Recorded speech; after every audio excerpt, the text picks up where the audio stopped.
नमस्कार, मैं लक्ष्मण चौहान माही sir study point channel पर आपका हार्दिक स्वागत करता हूं। हम लाभ हानि पढ़ रहे थे जिसमें हमारी 3 क्लास हो गई थी। आज हम देखेंगे एक और क्लास। देखिए देखिए हमारा पहला प्रश्न कह रहा है श्याम 5,000 की दर से 2 वस्तुएं बेचता है। 5,000 की दर से 2 वस्तुएं बेचता है, मतलब क्या है, दोनों का विक्रय मूल्य क्या है, समान है, वो कितना है, 5,000 है।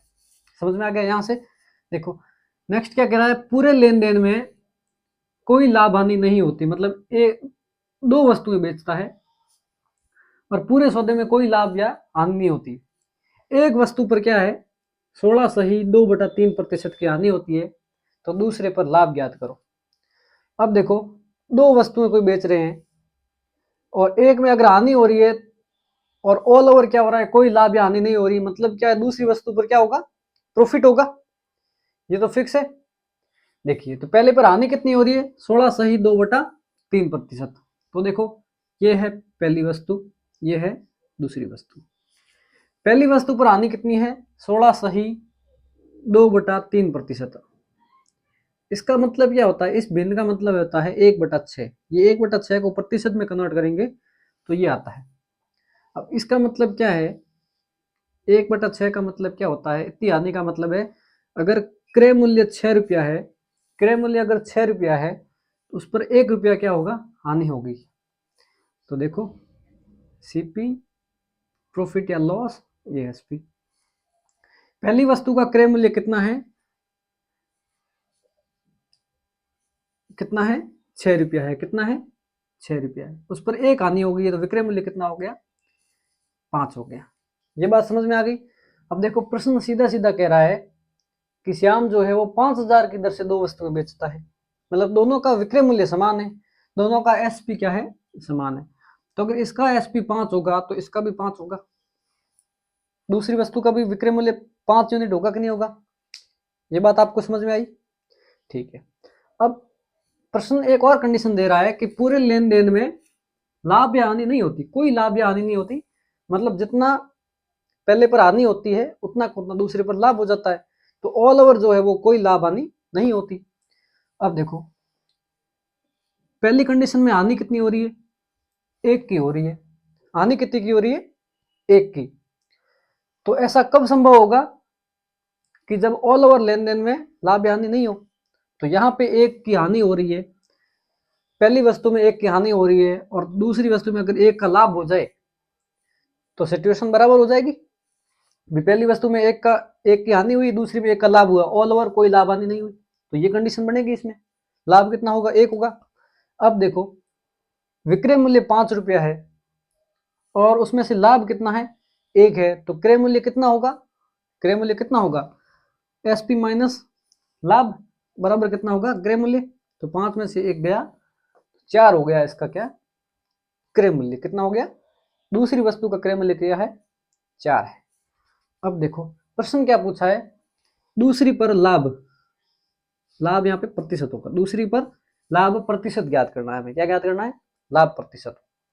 अब दूसरी पर लाभ हुआ कितना है, 1 यूनिट का, कितना हुआ है, 1 यूनिट का। और लाभ या हानि प्रतिशत हम किस पर निकालते हैं, क्रय मूल्य पर। क्रय मूल्य कितना है यहाँ से, 4 रुपए, तो ये क्रय मूल्य इंटू 100, इंटू 100, तो ये कितना हो गया, काटेंगे तो 25%। अगला प्रश्न देखिए, अगला प्रश्न कह रहा है यदि 16 वस्तुओं का लागत मूल्य 14 वस्तुओं के विक्रय मूल्य के बराबर है तो लाभ या हानि प्रतिशत ज्ञात कीजिए। ये प्रश्न है, क्या कह रहा है, 16 वस्तुओं का लागत मूल्य, कॉस्ट प्राइस जो है वो 14 वस्तुओं के सेल प्राइस के बराबर है। पूछा क्या है, इस कंडीशन में लाभ या हानि प्रतिशत में ज्ञात करना है। तो यहां से देखो, यहां से ये सीपी है, एसपी इसके बट्टों में आ जाएगा, ये 14 इधर पड़ा है, 16 इसके भाग में आ जाएगा, इसको 2 से काटा तो 7 और ये हो गया 8, मतलब इसमें सीपी और एसपी का रेशियो क्या आ गया, 7:8 आ गया। इसका मतलब क्या हुआ, इस सौदे में यदि क्रय मूल्य 7 रुपए है तो उसका विक्रय मूल्य क्या होगा, 8 रुपये होगा। क्रय मूल्य अगर 7 यूनिट है तो विक्रय मूल्य 8 यूनिट होगा। ये समझ में आ गया। अब देखो कोई वस्तु, इसका मतलब क्या हुआ, 7 की वस्तु थी उसको 8 में बेचा, 7 की वस्तु थी 8 में बेचा, लाभ कितना हुआ, 1 रुपए का हुआ। लाभ कितना हुआ, 1 रुपए का हुआ। हमें क्या पूछा है, लाभ या हानि प्रतिशत, तो हुआ क्या है, लाभ हुआ है, ये तो हमें पता है। लाभ कितना हुआ है, 1 का हुआ है। कितने पर हुआ है, तो 7 पर हुआ है, 7 पर 1 का लाभ हुआ है, तो बटा 7 इंटू 100, 1/7 इंटू 100। 1/7 की प्रतिशत क्या होती है, 14/98, 2/7%। ये हमारा आंसर आ जाएगा। इतना क्या होगा, ये लाभ होगा। इतना क्या होगा, लाभ होगा। देखिए अगला प्रश्न। अगला प्रश्न क्या कह रहा है, 72 वस्तुओं को बेचने पर एक व्यक्ति को 9 वस्तुओं के विक्रय मूल्य के बराबर हानि होती है। मतलब कोई व्यक्ति अगर 72 वस्तुएं बेचे तो उसका जो हानि है वो 9 वस्तुओं के विक्रय मूल्य के बराबर है। हानि प्रतिशत हमें ज्ञात करना है। ऐसे प्रश्न में क्या करना है कि यहाँ पे कह रहा है कि इतने वस्तुओं को बेचने पर इतने के विक्रय मूल्य या फिर क्रय मूल्य के बराबर हानि होती है, लाभ होती है। तो ऐसे प्रश्नों को कैसे करना है, यहाँ पे क्या कह रहा है, 9 वस्तुओं के विक्रय मूल्य के बराबर। मतलब ये जो हानि की तुलना है किससे की है, यहाँ पे विक्रय मूल्य पर। तो इस कंडीशन में हानि या लाभ की तुलना जिससे की होती है, मतलब विक्रय मूल्य से की होती है तो विक्रय मूल्य को, और क्रय मूल्य से की होती है तो क्रय मूल्य को क्या मान लेना है, 1 मान लेना है। क्या मान लेना हमें कि एक वस्तु का जो मूल्य है वो, एक वस्तु का, जैसे यहाँ पे विक्रय मूल्य से तुलना कर रखी है तो हम विक्रय मूल्य मान लेंगे, विक्रय मूल्य, एक वस्तु का विक्रय मूल्य क्या मान लेंगे हम, 1 रुपए मान लेंगे। कितना मान लेंगे, 1 रुपए मान लेंगे। समझ में आ गया। अब देखो एक वस्तु कितनी है, 1 रुपए में बेची, एक वस्तु को 1 रुपए में बेचा है। तो देखो 72 वस्तुओं को बेचने पर, मतलब एक वस्तु का विक्रय मूल्य 1 रुपए है, तो 72 वस्तुओं को, 72 वस्तुओं को बेचने पर 72 वस्तुओं का विक्रय मूल्य क्या होगा, एक का 1 है तो 72 का 72 होगा। ये बात समझ में आ गई। मतलब ये क्या है, सेल प्राइस है। क्या है, सेल प्राइस। 72 वस्तुओं को बेचने की जो सेलिंग प्राइस है, विक्रय मूल्य है, वो क्या है, 72 रुपए। ठीक है, ये है हमारा एसपी। ये क्या है, एसपी। अब देखो प्रश्न क्या कह रहा है कि इस पूरे सौदे में 9 वस्तुओं के विक्रय मूल्य के बराबर क्या होती है, हानि होती है। मतलब जो लॉस है वो कितना होता है, 9 वस्तुओं के विक्रय मूल्य के बराबर। अब हमने माना है एक वस्तु का विक्रय मूल्य क्या है, 1 रुपया है। एक वस्तु का विक्रय मूल्य 1 रुपया है, तो 9 वस्तुओं का विक्रय मूल्य क्या होगा, 9 रुपए होगा। कितना होगा, 9 रुपए होगा। मतलब किसी जो अपने ये इस सौदे में 72 क्या है, एसपी है, सेलिंग प्राइस है, विक्रय मूल्य है, और उसमें लॉस कितना है, 9 रुपए है। तो ये हम जानते हैं कि सेलिंग प्राइस में अगर हम लॉस जोड़ दें, सेलिंग प्राइस में हम अगर लॉस जोड़ दें, क्या जोड़ दें, लॉस जोड़ दें, तो वो क्या आएगा, क्रय मूल्य आएगा हमारा। क्रय मूल्य तभी तो आएगा कि जितने में बेची है चीज और कितने की हानि हुई है, तो टोटल क्या होगा, वो क्रय मूल्य होगा। अब देखो विक्रय मूल्य 72 रुपए है, 9 की हानि हुई है, इन दोनों को जोड़ेंगे, क्या करेंगे, जोड़ेंगे तो हमारा क्या आ जाएगा, सीपी आ जाएगा, क्रय मूल्य आएगा। क्रय मूल्य कितना आएगा, 72 और 9 कितने होते हैं, 81। कितने होते हैं, 81 होते हैं। अब हमें पूछा क्या है कि हानि प्रतिशत ज्ञात करो। क्या पूछा है, हानि प्रतिशत ज्ञात करो। अब देखो हमने ये सीपी पहले क्यों निकाला, क्योंकि हमें पूछा है हानि प्रतिशत, और हानि प्रतिशत या लाभ प्रतिशत हमेशा किस पर ज्ञात किया जाता है, क्रय मूल्य पर। इसलिए हमने सबसे पहले क्या किया, क्रय मूल्य ज्ञात किया। यहां तक समझ में आ गया आपको। अब देखो क्रय मूल्य कितना है, 81 है, लॉस कितना है, 9 है, तो जो हानि प्रतिशत होगा, हानि प्रतिशत होगा वो क्या होगा, हानि है 9 यूनिट की, क्रय मूल्य है 81 का, तो 9/81 इंटू 100, यही होगा। ये 9 से काटा तो ये हो गया 9, 1/9 इंटू 100, ये कितना होता है, 1199, 1/9। ये क्या होगा, हानि प्रतिशत होगा। क्या होगा, हानि प्रतिशत होगा। पिछले कंसेप्ट पर आधारित एक और प्रश्न देखिए ताकि आपका कंसेप्ट जो है वो क्लियर हो जाए। देखिए प्रश्न क्या कह रहा है, 72 वस्तुओं को बेचने पर एक व्यक्ति को 9 वस्तुओं के विक्रय मूल्य के बराबर लाभ होता है। क्या होता है? लाभ होता है। तो लाभ प्रतिशत ज्ञात करना है। अब देखो लाभ की तुलना किससे की है? लाभ की तुलना किससे की है? विक्रय मूल्य से की है। कितने की? किससे की है? विक्रय मूल्य से की है। तो हम विक्रय मूल्य को क्या मान लेंगे? 1 रुपया। एक वस्तु का जो विक्रय मूल्य है वो 1 रुपया है। कितना है? 1 रुपया। तो देखो 72 वस्तुओं का विक्रय मूल्य क्या होगा?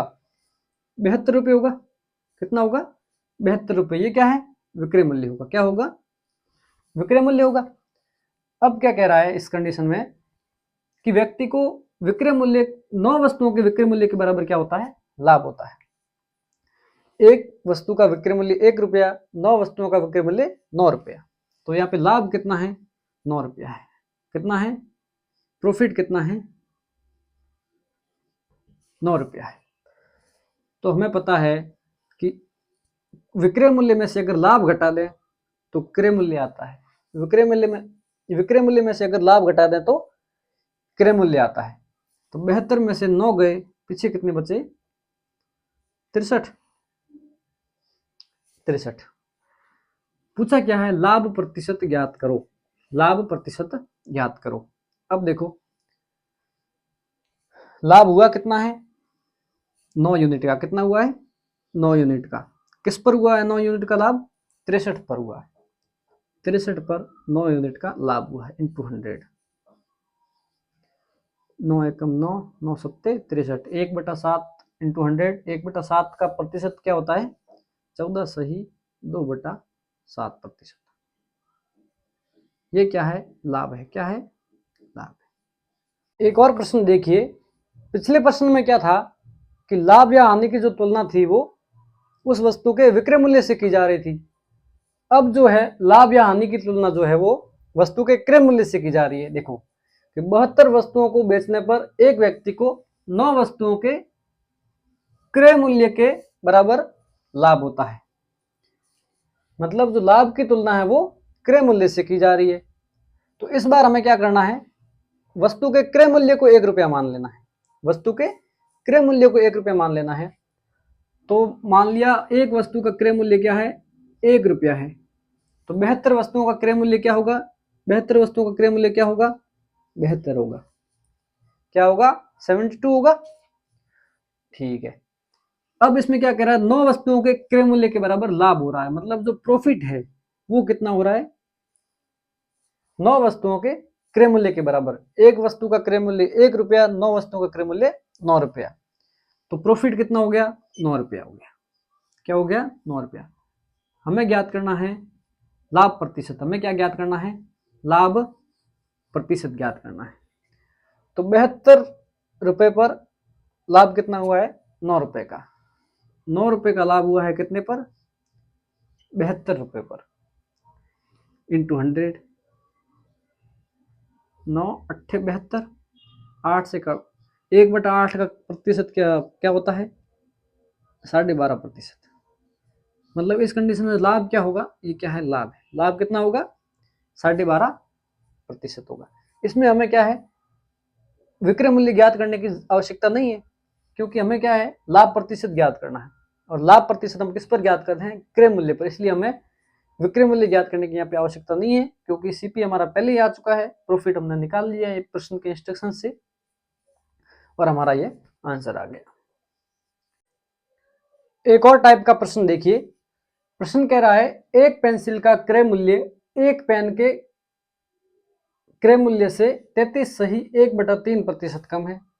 मतलब एक जो पेंसिल का क्रय मूल्य है वो एक पेन के क्रय मूल्य से 33 सही 1/3% कम है। यदि एक व्यक्ति 4 पेंसिल को 5 पेन के क्रय मूल्य पर बेचता है तो लाभ प्रतिशत क्या होगा? देखो पहली कंडीशन क्या है इसमें कि एक तो पेंसिल है। क्या है? एक तो है पेंसिल, एक क्या है? पेन है।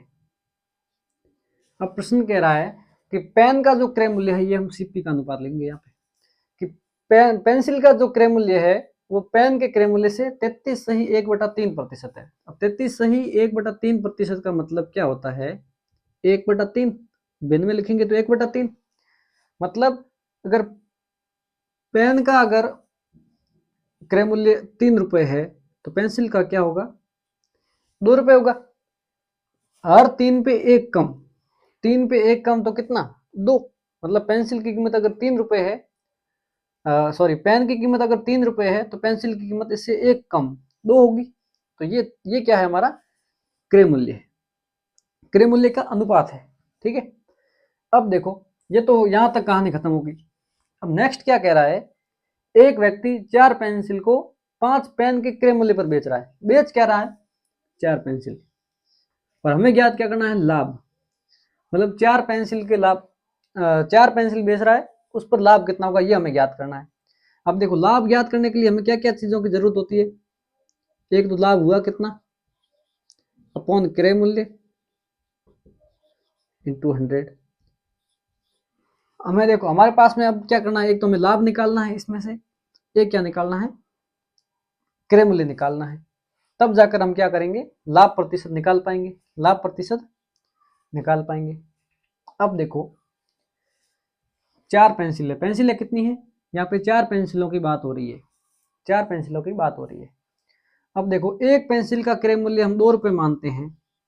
एक पेंसिल का क्रय मूल्य अगर 2 रुपए मानते हैं तो हमें टोटल कितनी बेच रहे हैं? 4 पेंसिल बेच रहे हैं। एक का क्रय मूल्य 2 रुपया है तो 4 का क्रय मूल्य कितना होगा? 4 का क्रय मूल्य कितना होगा? 8 रुपये होगा। कितना होगा? 8 रुपये होगा। ये क्या है? 4 पेंसिल का क्रय मूल्य है। यहां तक बात समझ में आई आपको? ठीक है, अब देखो, ये जो 4 पेंसिल है अब कितने में बेच रहा है? 5 पेन के क्रय मूल्य के बराबर। मतलब जो पेन का क्रय मूल्य है, ये एक पेन का क्रय मूल्य कितना है? 3 रुपए है। कितना है? 3 रुपए। ये क्या कह रहा है कि जो 4 पेंसिल की कीमत है या जो बेच रहा है विक्रय मूल्य है, वो 5 पेनों के क्रय मूल्य के बराबर है। एक पेन का क्रय मूल्य 3 रुपए, 5 पेन का क्रय मूल्य 3 इंटू 5 15 रुपए होगा। मतलब 4 पेंसिल है वो कितने में बेच रहा है? 15 रुपए में बेच रहा है। कितने में बेच रहा है? 15 रुपए में बेच रहा है। यहां तक कहानी समझ में आई आपको? 4 वस्तुएं हैं, वो 8 रुपए में तो वो खरीद रहा है, उसकी कॉस्ट कितनी है? 8 रुपए है। बेच कितने में रहा है? वो 15 में बेच रहा है। कितने में बेच रहा है? 15 में।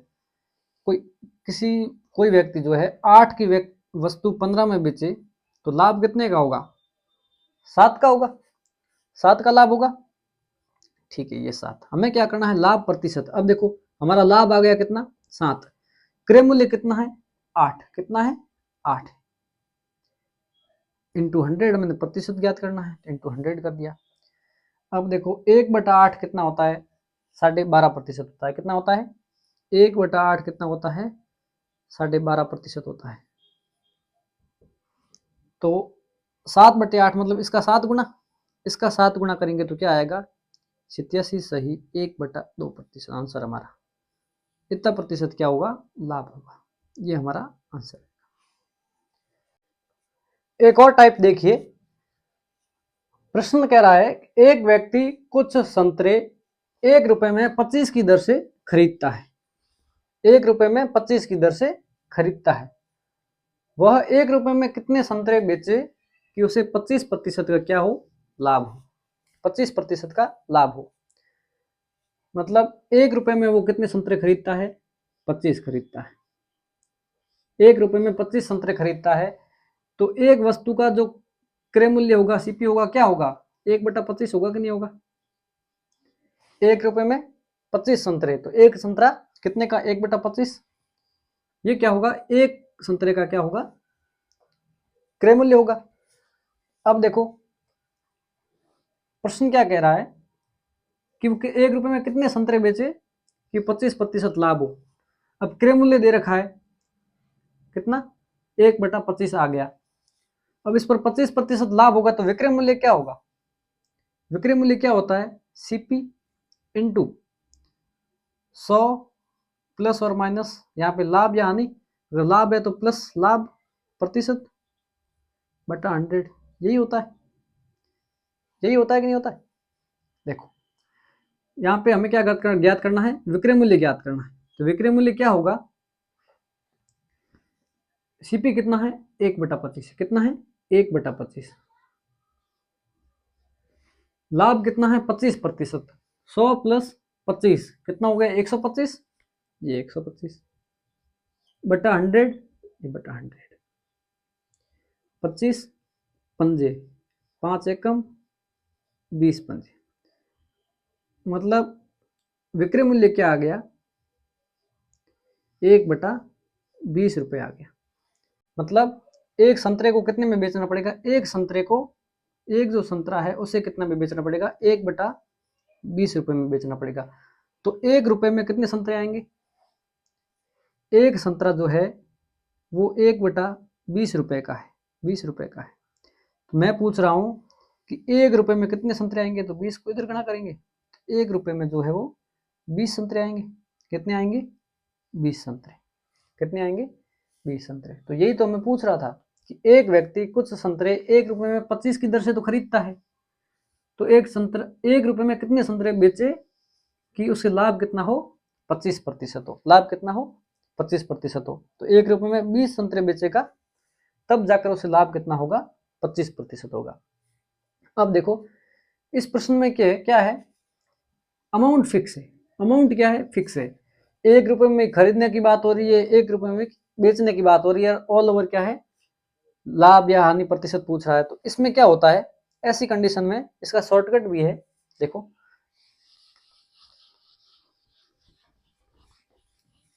जहां भी फिक्स रेट दे रखा हो, फिक्स अमाउंट दे रखा हो, फिक्स अमाउंट दे रखा हो, मतलब उसी अमाउंट में खरीद रहे हैं, उसी अमाउंट में बेचना है, और लाभ या हानि प्रतिशत पूछा हो या फिर कुछ और पूछा हो, तो उस कंडीशन में क्या होता है, अमाउंट क्या है फिक्स है,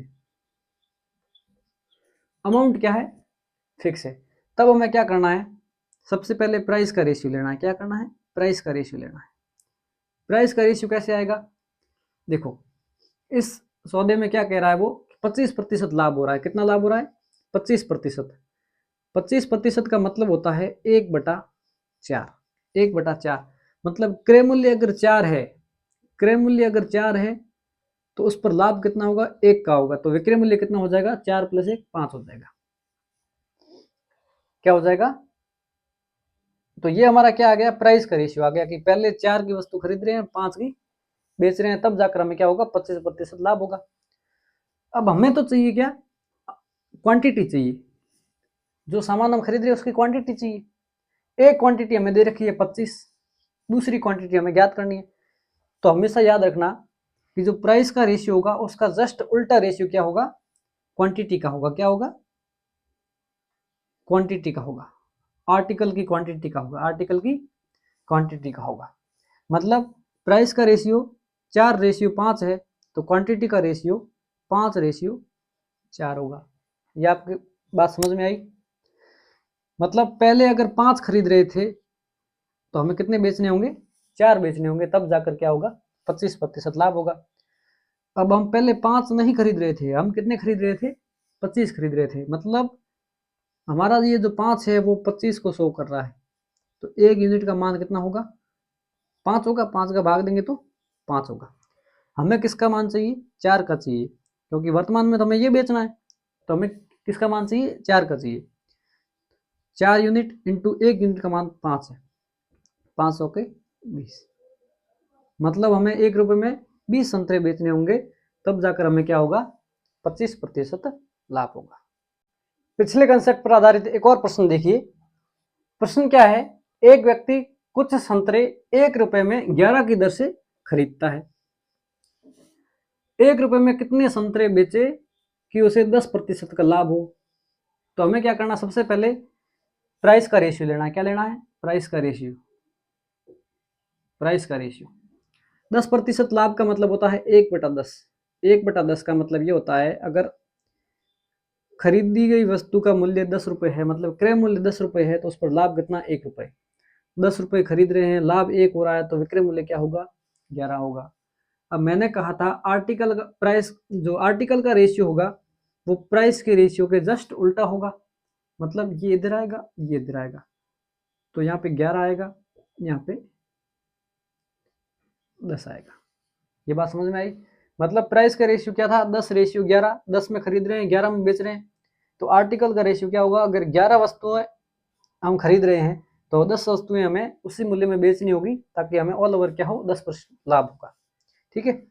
अब देखो ये जो 11 है और यहाँ भी 11 ही है, मतलब ये 11 को शो करा, तो 1 का मतलब 1 हो गया। तो 10 किसको शो करेगा, 10 को ही करेगा। मतलब इस कंडीशन में हमें ये जो कितने पूछ रहे हैं, कितने संतरे, तो 10 संतरे बेचने होंगे, ताकि ऑल ओवर में क्या होगा, 10% लाभ होगा। मतलब 1 रुपए में 10 की दर से हमें संतरे बेचने होंगे। एक और प्रश्न देखिए, ये प्रश्न पिछले प्रश्न से थोड़ा सा भिन्न है। कैसे? इसमें क्या है, पिछले प्रश्न में हमें लाभ प्रतिशत दे रखा होता है और हमें पूछ रहा होता है कि एक वस्तु में 1 रुपए में कितने वस्तुएं बेचे हैं। इसमें क्या है, लाभ प्रतिशत तो ज्ञात करना है, और ये दे रखा है कि एक में वो 15 बेच रहा है, एक में 25 खरीद रहा है और एक में 15 बेच रहा है। अब मैंने आपको पिछले प्रश्न में क्या सिखाया था कि प्राइस का जो रेशियो होता है वो क्या होता है, प्राइस का रेशियो आर्टिकल के रेशियो के क्या होता है, रिवर्स होता है। मतलब अगर प्राइस का रेशियो दे रखा होगा तो हम आर्टिकल का ज्ञात कर सकते हैं, अगर आर्टिकल का दे रखा हो तो हम प्रतिशत का ज्ञात कर सकते हैं। क्यों? इसका उल्टा ये होगा, इसका उल्टा ये होगा। अब हमें क्या दे रखा है, 1 रुपए में 25 पेन खरीदता है, खरीदता कितनी है, 25 पेन खरीदता है। बेचता कितने हैं, 1 रुपए में 15 पेन बेचता है। तो ये आर्टिकल का रेशियो तो है, ये आर्टिकल ही तो है कि 25 खरीद रहे हैं 1 रुपए में, 15 बेच रहे हैं, तो ये आर्टिकल, ये वस्तु है। तो इसका रेशियो क्या आ गया, 5 से काटा तो 5:3। ये क्या है, आर्टिकल का रेशियो। क्या है, आर्टिकल का रेशियो। अब मैंने कहा था कि प्राइस का जो रेशियो होता है उसका उल्टा आर्टिकल का रेशियो होता है। तो आर्टिकल का रेशियो का उल्टा क्या होगा, प्राइस का रेशियो होगा। तो ये आर्टिकल का रेशियो है, तो प्राइस का रेशियो क्या होगा, इसका उल्टा हो जाएगा। 3 इधर आएगा, 5 इधर आएगा, 3:5। क्या आएगा, 3:5। मतलब कोई वस्तु 3 में खरीद कर 5 में बेची जा रही है, इसका मतलब यही है। ये क्या है, सीपी को शो कर रहा है 3, ये कर रहा है एसपी को। ये क्रय मूल्य, ये विक्रय मूल्य। अब इसमें दोनों में गैप कितने का है, 2 का है। मतलब 3 रुपए की वस्तु है, उसको हम 5 रुपए में बेच रहे हैं, तो लाभ कितना होगा, 2 रुपए का लाभ होगा। लाभ कितना होगा, 2 रुपए का होगा। कितने पर हो रहा है, 3 रुपए पर हो रहा है, इंटू 100। 2/3 का प्रतिशत क्या होता है, 66। सही, 2/3%। ये बात आपको समझ में आएगी नहीं आई? तो ये इसमें क्या है कि हमने पहले आर्टिकल के रेशियो से प्राइस का रेशियो निकाला। प्राइस के रेशियो में हमें पता है क्या होता है, सीपी रेशियो एसपी। अब जो सीपी रेशियो एसपी है उसमें सीपी प्लस लाभ क्या होता है, एसपी होता है, विक्रय मूल्य होता है। तो यहाँ से हमने लाभ निकाल लिया बट्टा क्रय मूल्य इंटू 100, हमने क्या निकाल लिया, प्रतिशत निकाल लिया। ये क्या है, लाभ प्रतिशत है, लाभ प्रतिशत है। ठीक है। एक और प्रश्न देखिए, प्रश्न क्या कह रहा है, एक व्यक्ति को 1 रुपए में 12 नींबू बेचने पर 20% की हानि होती है। उसे 20% लाभ कमाने के लिए 1 रुपए में कितने नींबू बेचने होंगे, 1 रुपए में कितने नींबू बेचने होंगे।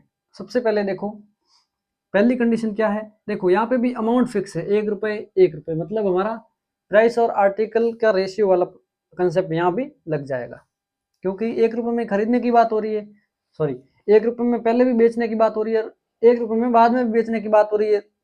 अमाउंट तो फिक्स है, तो वो जो कंसेप्ट है हमारा यहाँ भी एप्लीकेबल होगा। ठीक है।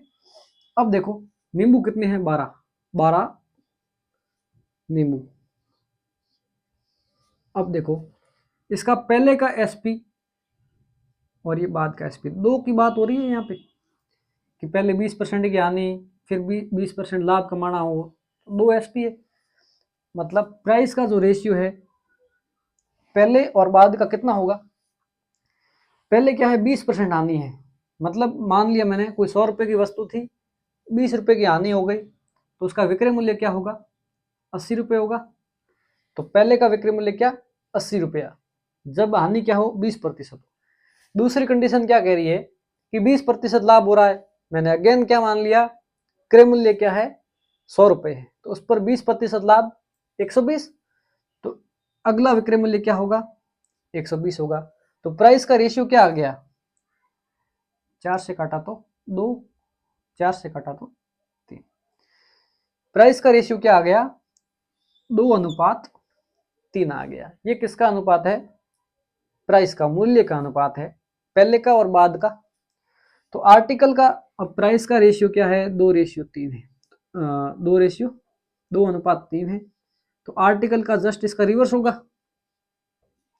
3:2 क्या होगा 2 होगा, 3:2 होगा।